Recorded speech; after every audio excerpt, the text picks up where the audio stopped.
Chaos on the lines for the rail cops in 20 minutes after the news on BBC One with Matthew and Ronnie Waller. Armed raids as police hunt the gang that carried out Britain's biggest robbery. More arrests after guns and over £1 million in cash are recovered. Looked out the window and there was a police car with two snipers over the top. Looked in the back garden and there was two down the bottom of the garden as well. Questions for the Culture Secretary about her husband's financial dealings. A spectacular end to the Winter Olympics. Britain come home with 1 medal. And easy does it. Manchester United win the Carling Cup by a record margin.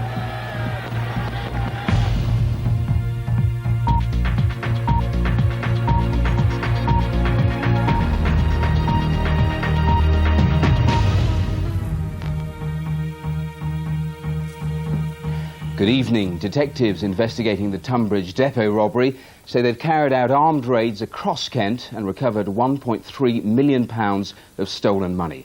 The cash was found on Friday in the back of an abandoned white transit van, along with guns, balaclavas and flak jackets. Police say the discovery shows the gang is making mistakes. Louisa Baldini reports. Forensics officers have spent much of the day examining a property in the village of High Brooms near Tunbridge Wells. It follows a dramatic police raid at the address yesterday, that moment captured by a local resident on his mobile phone. Heard some banging, so I looked out and they'd obviously banged down the door. Looked out the window and there was a police car with two snipers over the top. Looked in the back garden and there was two down the bottom of the garden as well. There was also an incident thought to be connected to the investigation this afternoon at Tankerton near Whitstable. Armed police swooped on 3 cars, reportedly shooting at the tyres of one of them to stop it escaping. One vehicle was towed away and according to eyewitnesses, one man was seen in handcuffs. We heard a bang and rushed the window and saw 3 cars and about 8-9 police officers in cabs with quite large firearms and surrounding the one man behind the cars and one man in the shelters with his back.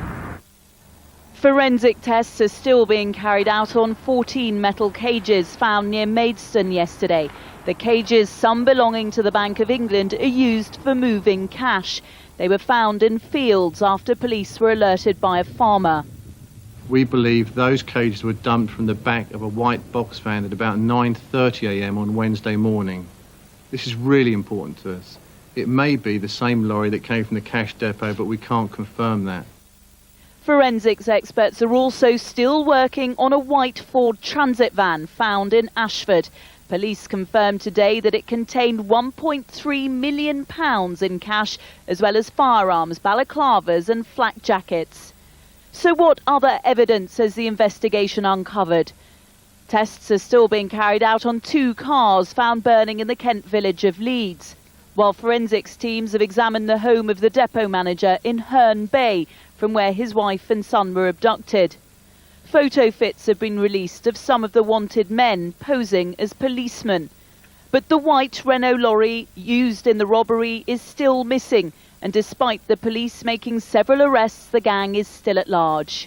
Quite clearly there is an opportunity that the 7-ton truck, which took the money away, might actually still be hidden not far away with the money on board. And what you need to be able to do is to panic the robbers into moving that. Kent police have confirmed that 6 people arrested in London and Kent since Thursday have now all been released on bail. As for the big question, just how much money was stolen from that depot, Securitas have been carrying out an audit today and should be able to release a final figure tomorrow. Louisa Baldini, BBC News, Kent. The Culture Secretary, Tessa Jowell, is facing questions about the financial dealings of her husband, David Mills. Mr. Mills is accused of taking a bribe from the Italian Prime Minister, Silvio Berlusconi. Both the Culture Secretary and her husband strongly deny doing anything wrong. Now, if one of you would like... Tessa Jowell insists her job as a minister has nothing to do with the bribery allegations against her husband. But she was forced onto the defensive today over claims that she'd helped David Mills raise a loan on their home, which he appears to have paid off with Italian money. I agreed that we would take out a loan on our house. Sorry, do you want to make a note? That is, it's not unusual. It's not improper. and it's certainly not illegal. Mr. Mills, an international lawyer, here returning from holiday last week, strongly denies covering up for the Italian Premier Silvio Berlusconi in a corruption trial. It's alleged that in 1999 Mr. Berlusconi paid Mr. Mills £350,000 for giving false evidence on his behalf. In 2000, Ms. Jowl agreed to raise a loan on their London home which was swiftly paid off, possibly with Italian cash. 4 years later, Mr. Mills told investigators in Milan the money came from an aide to Mr. Berlusconi. He later retracted that statement. 2 weeks ago, the British police raided the family home and Mr. Mills's office at the request of their Italian counterparts. The Tories now want a Whitehall inquiry. There are questions about what is happening. David Mills said that his financial arrangements with Tessa Jowl were entirely separate. The stories today appear to contradict that. I wrote to the Cabinet Secretary and asked him, had there been a breach of the ministerial code? I think given the intense media speculation, it would be useful to have the air cleared. Friends of Tessa Jowl say privately she's furious that the Tories are trying to make political capital out of her husband's business dealings. She has, though, the full support of the Cabinet and of Tony Blair, and that at least should help her sleep more peacefully tonight. James Hardy, BBC News, North London. At least 15 people have been killed and more than 40 injured in a rocket attack in Baghdad. It comes amid an increase in violence between rival Sunni and Shia Muslims. Earlier, 4 people were killed in a rocket attack near a Sunni mosque in the city. In Hilla, just south of the capital, 5 people were injured when a bomb exploded at a bus station. Switzerland has confirmed its first case of bird flu, but officials say further tests are needed to find out if it is the deadly H5N1 strain. In France, it's been announced that 15 wild swans have died from H5N1. The birds were found in the region. The Palestinian leader Mahmoud Abbas has warned he could resign if the new Hamas government doesn't meet international demands. He said that the militant group needed to renounce violence and recognise Israel's right to exist. Matthew Price reports. All looked calm at the Palestinian president's headquarters today, but behind the windows there is a sense of unease. And this man, the president, has now said he'll resign if he's not given the support he needs to do his job. We could reach a point where I cannot perform my duty. Then I will not continue sitting in this place against and in spite of my convictions. My convictions are important as well as the work. If I can do something, then I will continue. Otherwise, I won't. For now, he is continuing. This weekend, meeting a US envoy. Top of the discussions, the recent election victory for the armed group Hamas. Mahmoud Abbas does not want the international community to abandon the Palestinians because of the way they voted. Here at the Palestinian presidential compound, they know that there is a crucial month ahead. A Palestinian government still has to be formed. In Israel, there's going to be a general election, and that's going to change the political landscape there. And then there is the question of how the international community is going to deal with Hamas now that it has come to power. Hamas's election victory piled the pressure on Mahmoud Abbas. He needs to work with the Islamic group, but he also needs the US and EU, and they regard Hamas as terrorists. Today, the next Palestinian Prime Minister said his Hamas government will work with Abbas, but Ismail Haniyeh, who sees Israel as the occupier, will not recognise its right to exist. As for Israel's cabinet ministers, they are sticking to their line. Hamas are terrorists, they must be isolated, there must be firm international pressure on the Palestinians. For now, talk of the Palestinian president's resignation may be nothing more than a negotiating tactic, but no one knows what the next month will bring. Matthew Price, BBC News, Ramallah. The Speaker of the House of Commons, Michael Martin, has had a heart operation. Mr. Martin, who's 60, was admitted to hospital with chest pains earlier this month. He's now recovering at home and is not expected back at work for several weeks. In the last few minutes, police have confirmed that George Michael has been arrested in central London on suspicion of possessing drugs. The singer was detained after being found slumped over the steering wheel of his car at Hyde Park Corner. Police say a search revealed what are believed to be 2 Class C substances. That's the drug group that includes cannabis and tranquilizers. After 16 days of competition on snow and ice, the 20th Winter Olympics have come to an end in Turin. The president of the International Olympic Committee, Jacques Rogge, praised the city for hosting what he called one of the best games ever. From Turin, James Pearce reports. The flags of 80 countries carried into the arena by athletes for whom these Olympics will have provided memories for a lifetime. A symbol of a world that has for 2 weeks been brought together by sport. Carnival was the theme, light-hearted was the tone. Stick-on red noses had even been handed out to those in the crowd. As always, the games have provided us with highs and lows. For Rona Martin, the disappointment of failing to defend her title and making an early exit from the curling competition. For Leslie McKenna, the embarrassment of falling twice on her snowboard. For Chemi Alcott, the thrill in the downhill of being the highest placed British female skier for 38 years. And then for Shelley Rudman, utter jubilation as she secured an unexpected silver medal in the bobskeleton.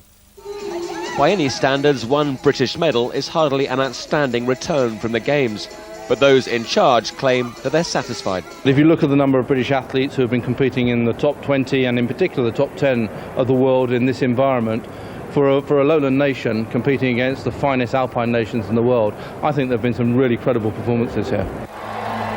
At closing ceremonies, just like the rest of the Olympics, some things don't always go to plan. A protester managed to get onto the stage during the speeches. He was quickly taken away. The build-up to these games was dominated by what are becoming familiar Olympic concerns of facilities not being ready and the transport system not functioning.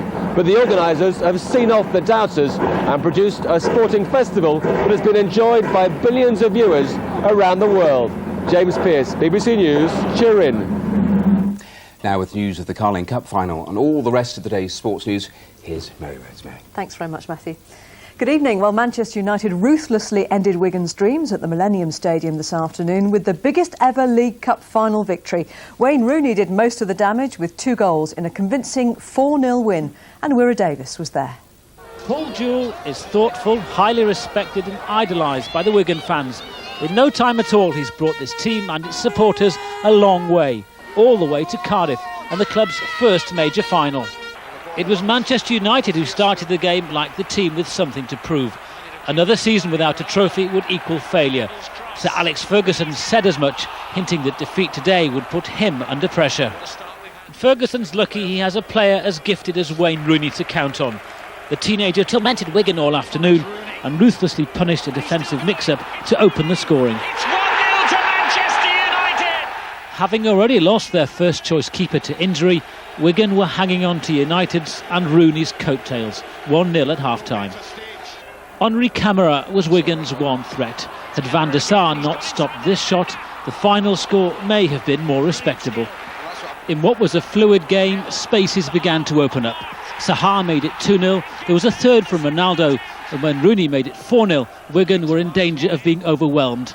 The watching Glazer brothers happy that United's investments were making handsome returns. The first cup since they acquired the club. Thanks to the brilliance of Rooney and Ronaldo, Sir Alex Ferguson takes another major trophy back to Old Trafford. So much for talk of his job being on the line. For these Wigan fans, despondency today, but surely their club's first major final will not be its last. Wirra Davis, BBC News at the Millennium Stadium. In the Premiership, Liverpool have moved level on points with Manchester United in second place following a 1-0 home win over Manchester City. The goal came 5 minutes before half-time, courtesy of Harry Kewell.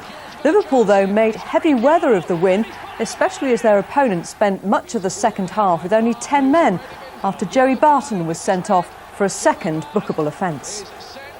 Bolton are up to 6th in the Premiership table after beating Fulham 2-1. The winner came from Kevin Nolan with his 10th goal of the season.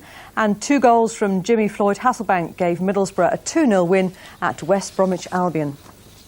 The problems continue for the Welsh Rugby Union side. They were beaten by Ireland 31 points to 5 at Lansdowne Road, putting the home side right back in contention for the Six Nations Championship title. It was Wales' first match since the shock resignation of their coach Mike Ruddock. Here's Kevin Geary.